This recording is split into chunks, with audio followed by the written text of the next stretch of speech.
a Eduardo Rodríguez, y luego le pediría a Ronnie McLean su comentario al respecto, una vez que en la primera etapa del nuevo tratado su papel fue importante.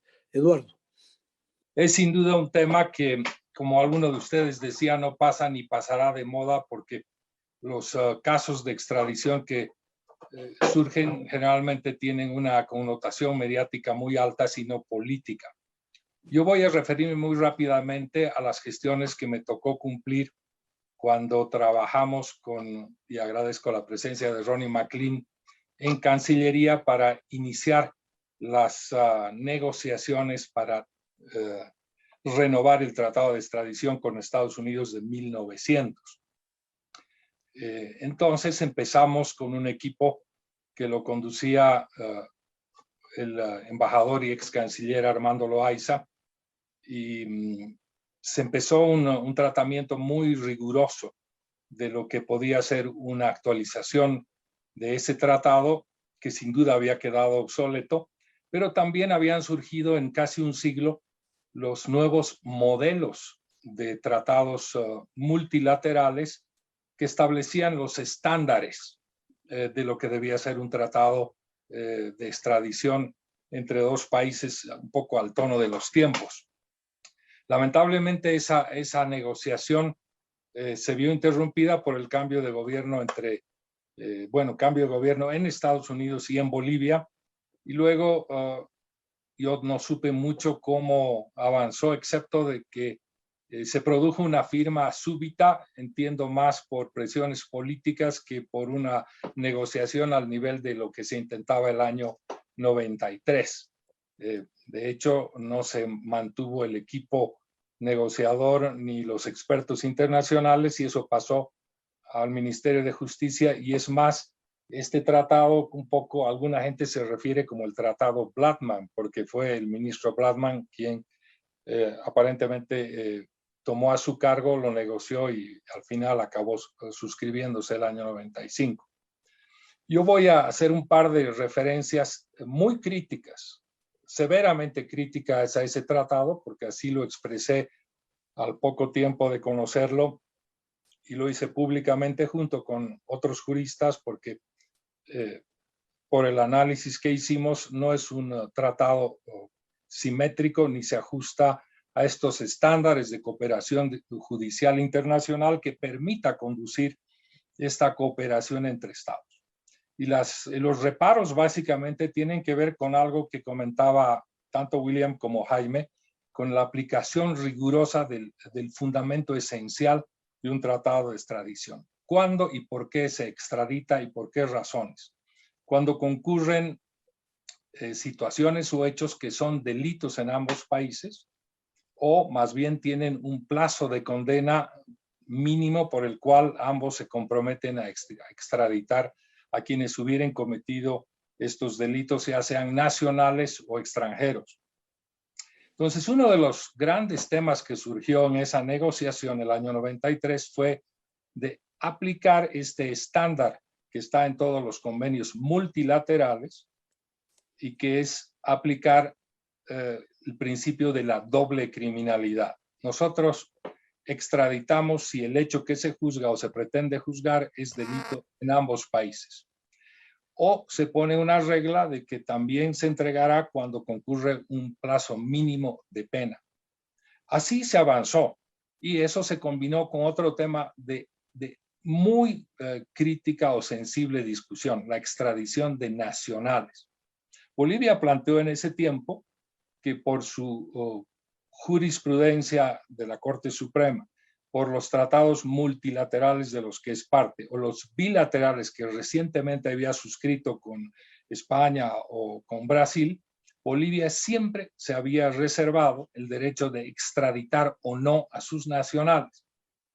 Así lo entendimos, y creo que fue un tema muy, muy discutido, porque había un balance que tomar en consideración. Los Estados Unidos siempre, y por legislación estadual y federal, se reservan el derecho de entregar o no a sus nacionales.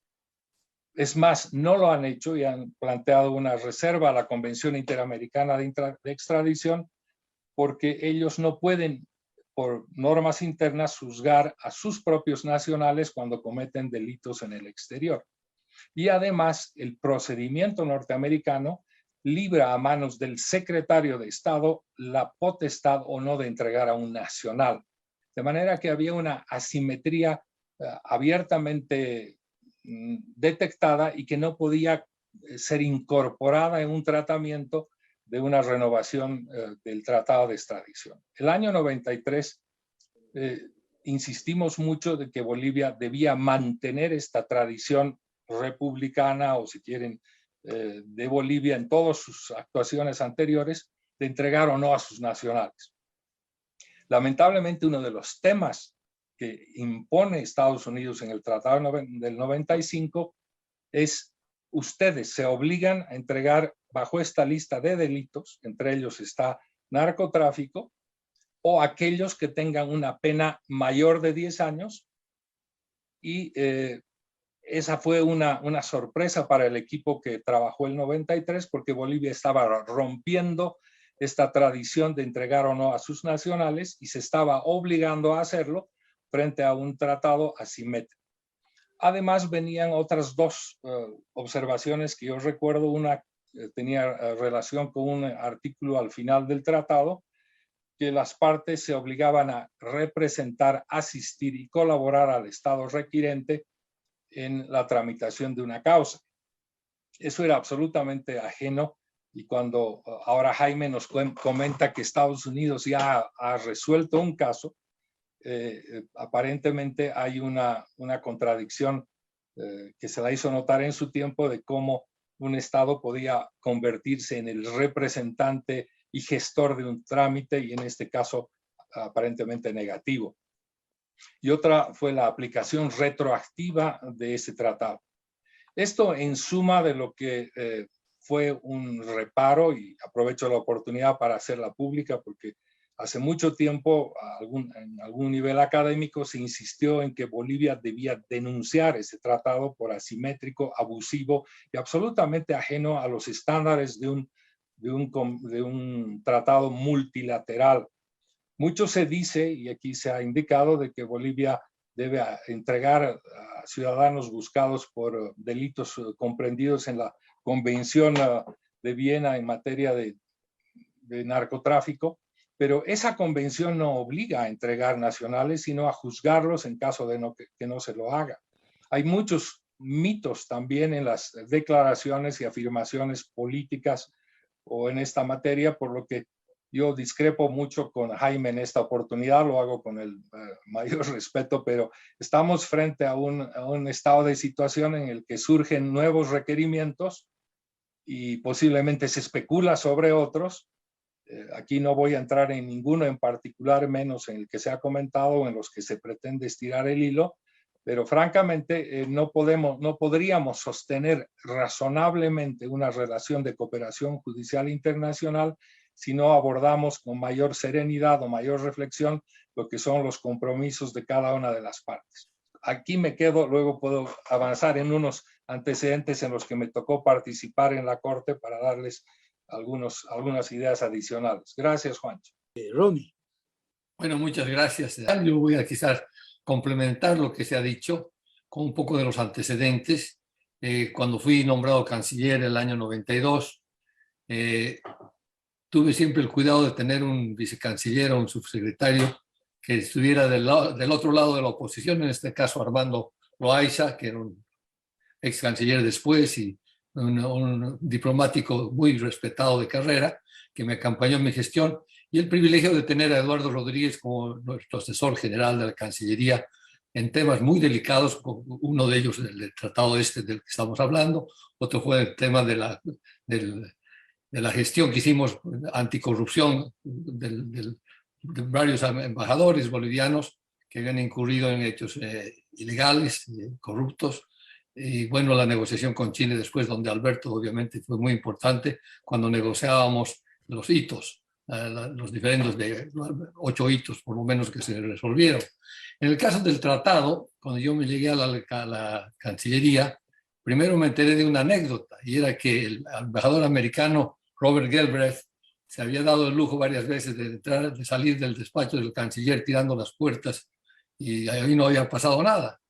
Aparentemente el problema era precisamente la firma de este tratado de extradición, que yo no conozco bien los antecedentes previos a mi gestión, pero habrían sido conversados con mucho tiempo, en principio comprometida su firma, y entre estos se logró la invitación del presidente Jaime Paz a una visita de trabajo a Washington, y fue alojado, como siempre corresponde a los presidentes en visita, en Blair House, y me contaba, me parece el propio presidente Jaime Paz, que entró a su dormitorio y lo primero que encontró fue abierto un libro con el tratado listo y una plumafuente para que lo firme.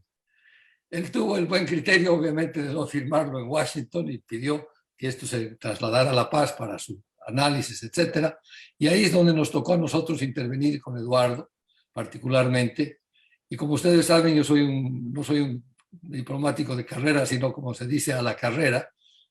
Y obviamente recurrí a quienes sabían, principalmente Eduardo, que era mi principal asesor jurídico, y decidimos encargarle a la Universidad de Harvard y a profesores de mucho prestigio internacional que hicieran un estudio comparativo de los tratados que había firmado en X años, últimos años en los Estados Unidos con otros países. Y evidentemente Eduardo y Armando Loaiza capitanearon este equipo y tuvimos un informe que decía básicamente de que el tratado que se proponía a Bolivia salía de la norma general de los otros tratados que había firmado los Estados Unidos y de la norma internacional, etcétera, como lo ha explicado Eduardo y Jaime.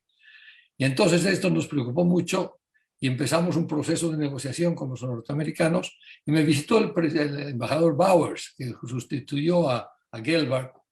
Y en la conversación privada, cuando le mostré el estudio de Harvard, las conclusiones y nuestros objetivos y nuestras objeciones, él me dijo así, en mucha confianza, me dijo, ojalá hubiéramos empezado a negociar este tratado con ustedes, pero este tratado ya ha circulado por el Departamento de Estado y las otras instancias de censura o de aprobación americana y no lo podemos cambiar. Entonces le dije, bueno, si ustedes no lo pueden cambiar, nosotros no lo podemos firmar.